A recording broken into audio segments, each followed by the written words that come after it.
लग्नाचे दागिने म्हणजे श्रीमंत पेशवाई दागिने, नाशिकचे सुप्रसिद्ध सराफ मयूर अलंकार सराफ।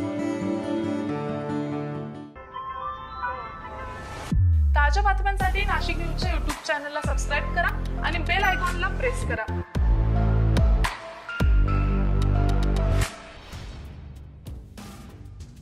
नाशिकच्या जिल्हा परिषदेच्या आवारातील झाडावर चढून नांदगाव तालुक्यातील गिरणा नगर ग्रामपंचायतीतील नागरिकांनी आंदोलन केलंय। गिरणा ग्रामपंचायतमध्ये झालेला नोकर भरती घोटाळा आणि भ्रष्टाचार यासंदर्भात हे आंदोलन आज करण्यात आलेलं आहे। आंदोलन हे नाशिक जिल्ह्यातील नांदगाव तालुक्यातील गिरणा ग्रामपंचायतमधील सदस्यांना केलेलं आहे। सरपंच उपसरपंच यांच्या विरोधात त्यांनी हे आंदोलन केलेलं आहे। जिल्हा परिषदेच्या प्रशासनाने या आंदोलनाची दखल घ्यावी यासाठी थेट झाडावर चढून आंदोलन करण्यात आलेलं आहे। मागण्या मान्य होत नाही तोपर्यंत आंदोलन सुरूच ठेवणार असल्याचा पवित्रा आंदोलकांना घेतल्यानं अखेर जिल्हा परिषदेच्या प्रशासनाकडून अग्निशमन विभागाला पाचारण करण्यात आलं। अग्निशमन विभागाच्या अधिकाऱ्यांनी आंदोलकाला खाली उतरवलं। गिरणा ग्रामपंचायतमध्ये नोकर भरती करताना कुठलेही निकष न पाळता घोटाळा करण्यात आलाय। ग्रामपंचायतमध्ये अद्यापही मासिक सभा घेण्यात आलेली नाही।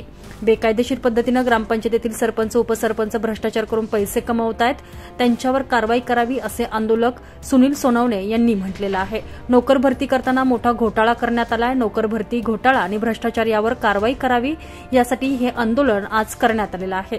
दरम्यान जिल्हा परिषदेच्या मुख्य कार्यकारी अधिकारी यांनी दिलेल्या आश्वासनानंतर सोनवणे यांनी आपलं आंदोलन अखेर मागे घेतलेलं आहे।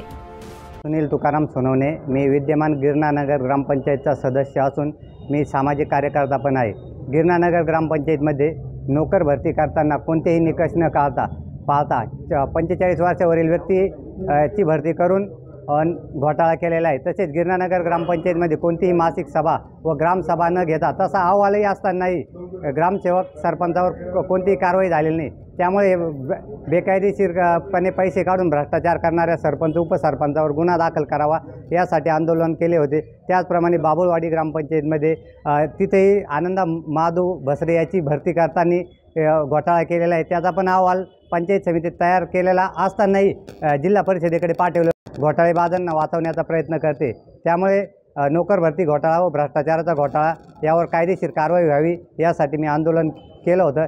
तरी शिव मॅडम यांनी आश्वासन दिलेलं आहे, त्यामुळे मी माझं आंदोलन संपवलं घेतलं आहे।